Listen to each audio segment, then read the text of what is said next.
Na modernidade, a mentira constitui um dos principais atributos das relações sociais, instituindo-se como valor eticamente perverso. Manifesta-se como ideologia ou é expressa cinicamente na maior cara de pau como mentira manifesta. A lei que impera é a de fingimento, normatizado entre as pessoas. Revela-se sob as sutilezas enganosas e opressivas, né, da burocracia em certas justificativas cínicas de segredo ou de sigilo. Destrói as manifestações do desejar, do sentir, do pensar e agir, e esvazia o respeito aos indivíduos, destruindo tudo o que é bom que pode existir em nossas relações humanas. Apresenta-se potencializada, né, pela cumplicidade também, mesmo que inconsciente, das pessoas que a reproduzem em vínculos de farsa. O poder de difusão da mentira sustenta-se na banalização da malignidade que atravessa a vida dos seres humanos. A mentira produz e difunde a atribuição de periculosidade a certos grupos e ou nações, por exemplo, os terroristas, né? Para justificar suas ações bélicas contra povos com fins prioritariamente econômico, político e religioso. Então, não podemos ser corresponsáveis pela onipresença das chamadas mentirinhas brancas, porque, de certa forma, estaríamos colaborando inconscientemente com o mentiroso para permitir sermos enganados. Né? Nós somos bem acostumados com isso aqui pela nossa terra brasileira, né? Então, sendo assim, algumas coisas que o senhor Lula disse no seu discurso no parlatório, dia 1º de janeiro agora de 2023, na sua posse como novo presidente, novamente, né, pela terceira vez, disse como realizados no seu mandato anterior e governos petistas posteriores, né, de que a fome foi extinta, que mais de 20 milhões de empregos formais foram criados. Então, esta conversinha, apenas estas, né? E vamos citar umas 4 aí, que não são bem verdades, né?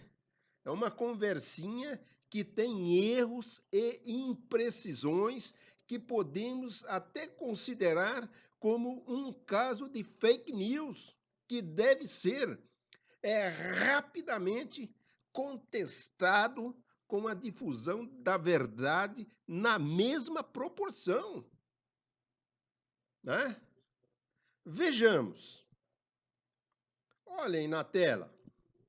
O primeiro ponto: acabamos com a fome e a miséria e reduzimos fortemente a desigualdade. Isso é uma parte do discurso, né? Pensamos este como primeiro ponto.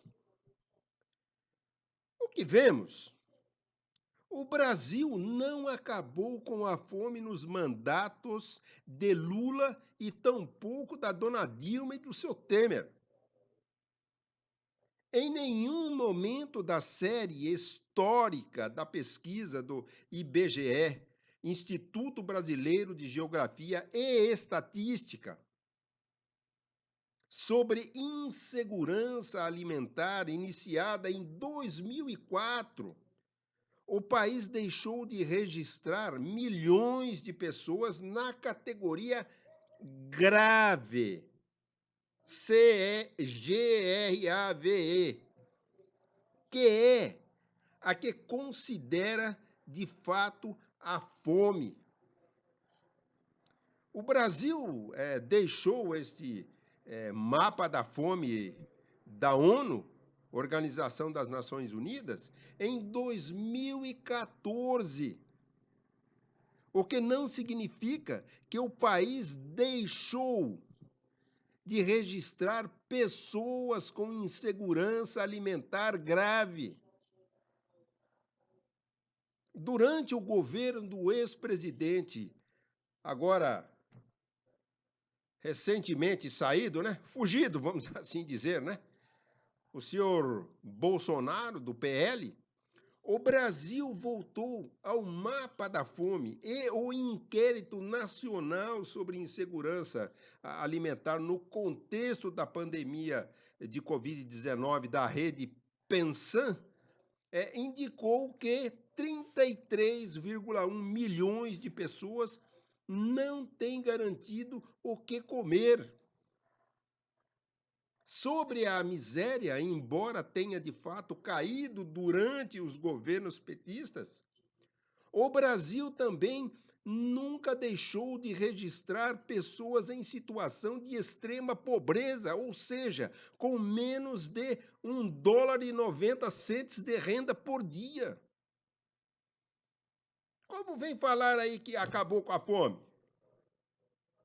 Segundo o IBGE, o menor índice foi atingido em 2014, ao final do primeiro mandato de Dilma Rousseff, a impeachmentada do senhor PT, que agora está aí, né, passeando aí.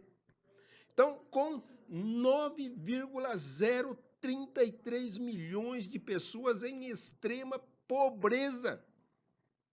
Entre 2020 e 2021, houve o maior crescimento desse índice, segundo registrado pela série histórica. 3 em cada 10 brasileiros passaram a viver abaixo da linha da pobreza. Isso são dados obtidos na fonte IBGE G1.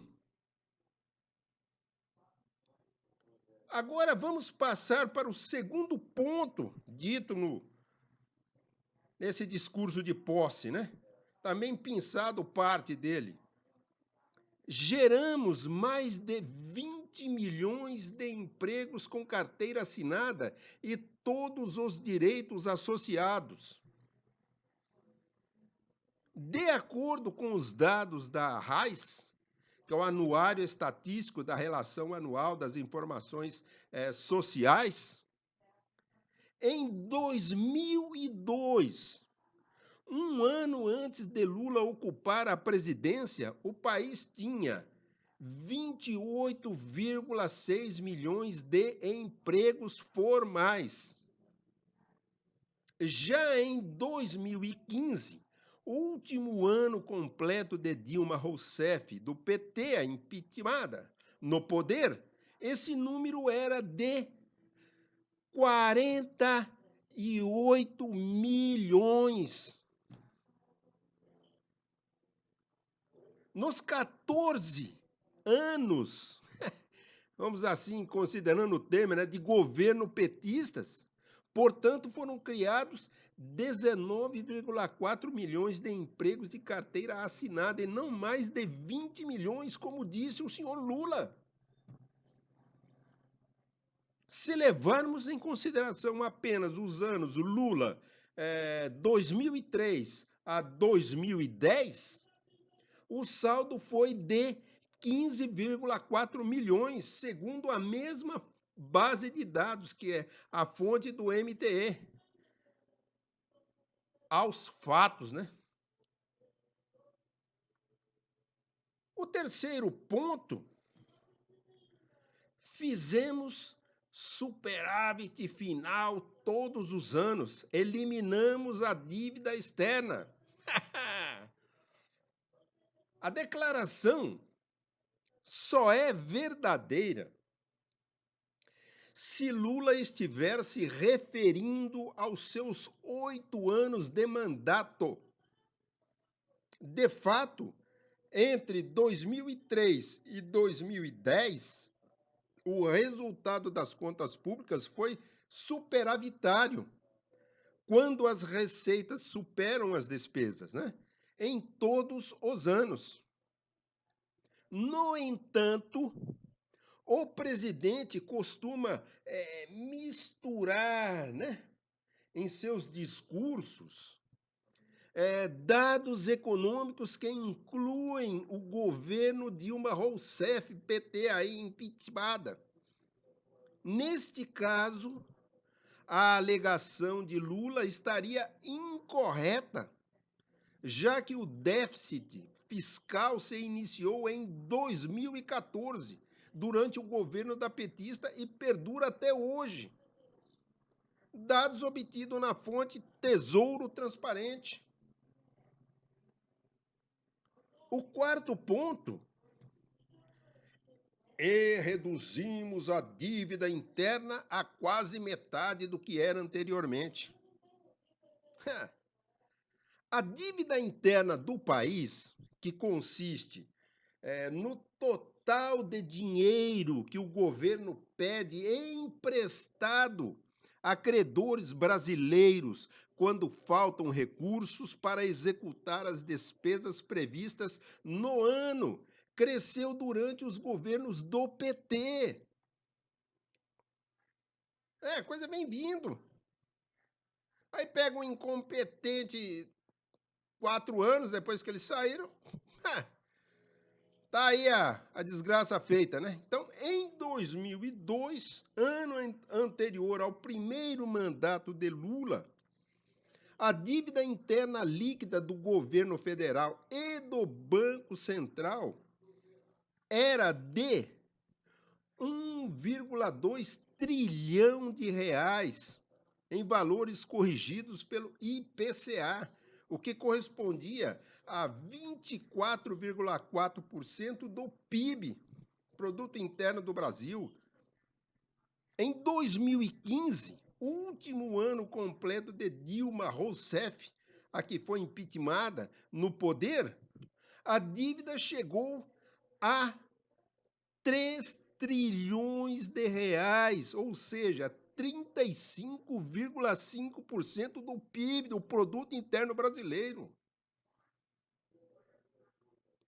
Considerando apenas a gestão Lula, finalizada em 2010, a dívida chegou a 2,4 trilhões de reais, ou seja, 31,4% do PIB, o Produto Interno Brasileiro. Os dados são do IPEA, Instituto de Pesquisa Econômica Aplicada, que é o IPEA. Essa é a fonte, os dados obtidos nessa fonte que eu estou falando para vocês. O quinto ponto,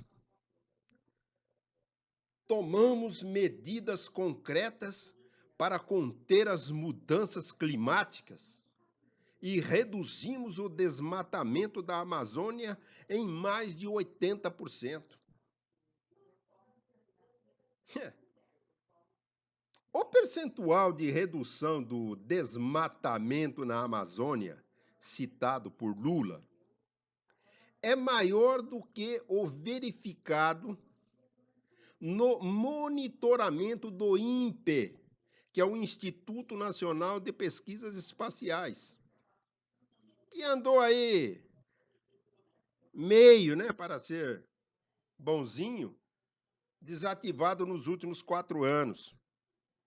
Em 2010, último ano do segundo mandato do petista, foram desmatados 7.000 quilômetros quadrados, uma redução de 72,4% sobre o apurado em 2002, último ano de FHC do PSDB, o senhor Fernando Henrique Cardoso.